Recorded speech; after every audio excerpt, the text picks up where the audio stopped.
Jihočeský kraj je prošpikovaný rybníky, krásnou přírodou a samozřejmě i kulinárními skvosty. Díky hojnosti vynikajících ryb je tento kraj právem označován za velmoc v jejich chovu. Ale pozor, mají v rukávu i další esa. Tradiční recepty, třeba kulajdu nebo cmundu. A k tomu celou řadu krásných míst. Dovolená se tady dá strávit naprosto luxusně. Martine, berou? Neberou. Jak to? No nevím. No tak pojďme na výlov. Tak balíme to? Tak změna místa, ryba jistá. Jdeme fakt. Edo, Jihočeský kraj je považován za velmoc v chovu sladkovodních ryb. Platí to pořád? Platí, protože naši předci nám tu zanechali ty krásné rybníky, v kterých ten chov ryb je přímo k tomu předurčen. A jaké druhy ryb chováte na jihu Čech? No tak především je to ten kapr, kterého vyvážíme do celé Evropy.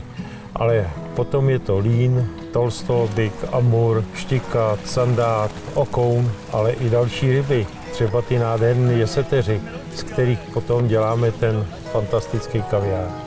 Martine, my jsme vůbec neuspěli na udici a ty máš takového krásného kapříka z výlovu. Hele, udice, to je vždycky loterie, tady je to klasika, to je tradiční ryba, kapr, ale je to ještě dítě. No, jasně.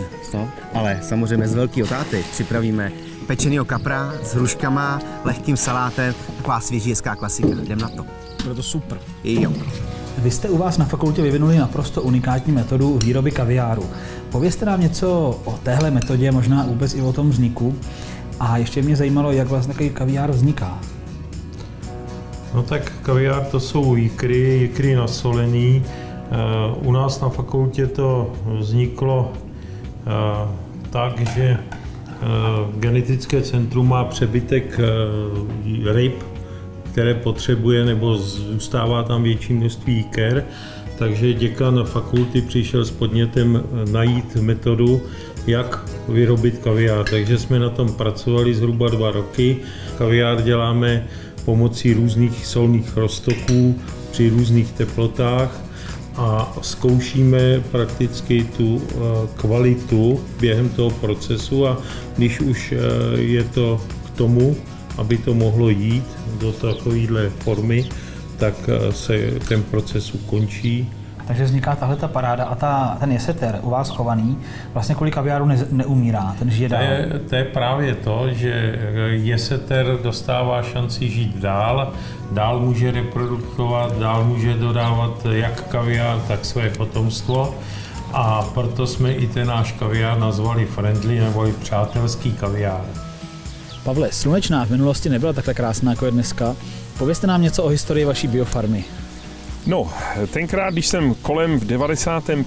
roce náhodou jel, tak možná byla ještě svým způsobem krásnější, byla divoká, ale mně se právě to možná na ní tak líbilo. Dneska si myslím, že kdybych jel kolem, tak asi projedu a řeknu si, ojo, tam se něco děje.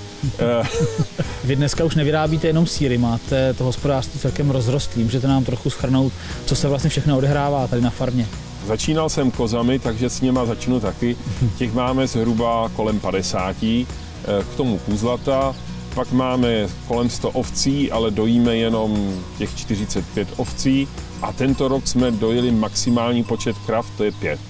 Ta sejrárnička, kterou jsem vybudoval, slouží v prvé řadě tomu, abychom my jedli bioprodukty, aby naši hosté mohli ochutnat, co to znamená echtový, pravý domácí sýr, domácí jogurt. Dělám třeba z jehněčí šunku, paštiku z jehněčího. Takže to jsou takové ty věci, že lidé řeknou, no ale co to bylo tak dobrý.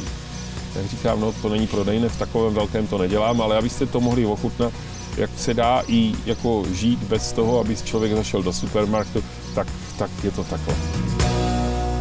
Začneme tím dlouhým.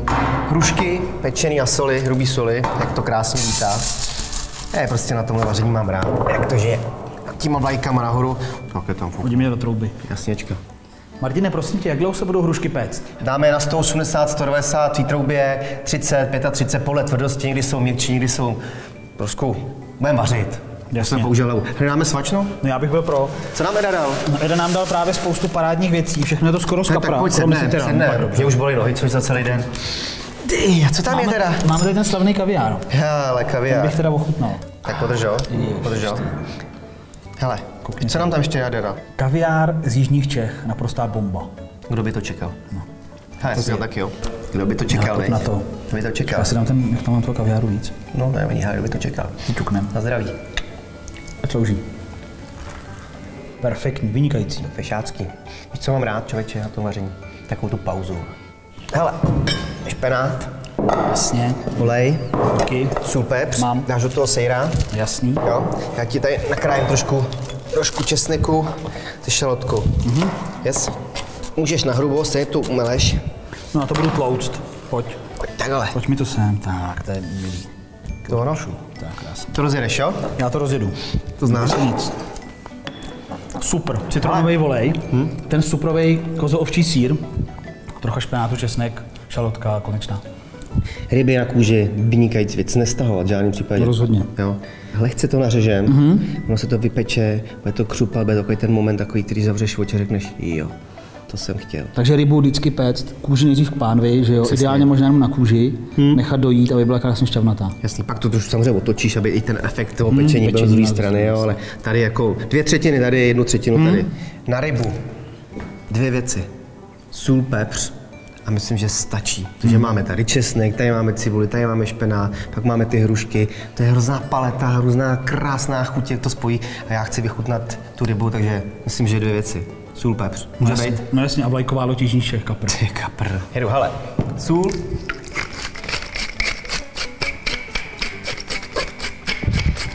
Hele, když máme sladkovodní ryby, takže té soli musíme o kousíček víc. Jo. Pepř. Já mám rád černý pepř. Martine, nesu fešandy, hruštičky. Palí to? Ne, ti nevěřím. Hele, to je fešáci. Nádherný. Pojď. Víš, co mě zajímalo, proč dáváš na dno pekáčku sůl? Hele, ta sůl vytáhne tu vodu, tu šťávu z těch hrušek, oni budou taky pevnější, strašně se to připálí, bude to prostě nahycovaný a záměrně se to neloupe, protože ta šlupka z těch hrušek prostě to dusí, nikam to nelítá dolů, zůstává to v té hrušce. Takže komplet chuť hrušky, ta šťávička skaramelizovaná zůstává v té hrušce.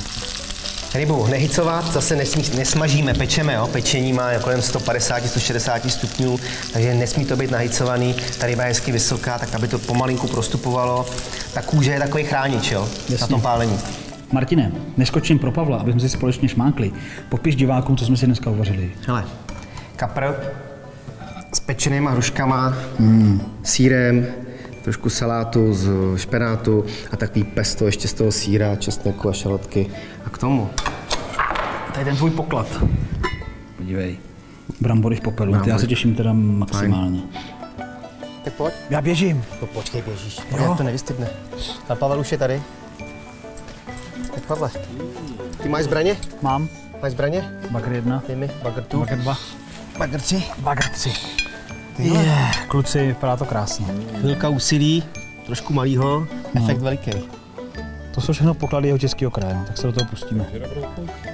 V Jihočeském kraji panuje pohoda a klid. Sami jste viděli, jaké bašty se tady vyrábí a jí. Pokud jste náhodou nezachytili recept na dnešní jídlo, podívejte se na www.vařimedobře.eu. Mějte si pěkně, žijte s rozumem a dobrou chuť. Dobrou chuť.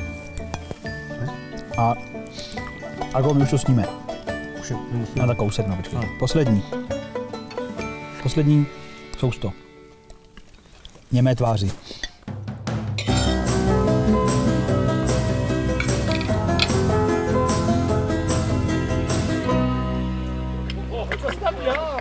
Tam ta noha přimrzla, vole.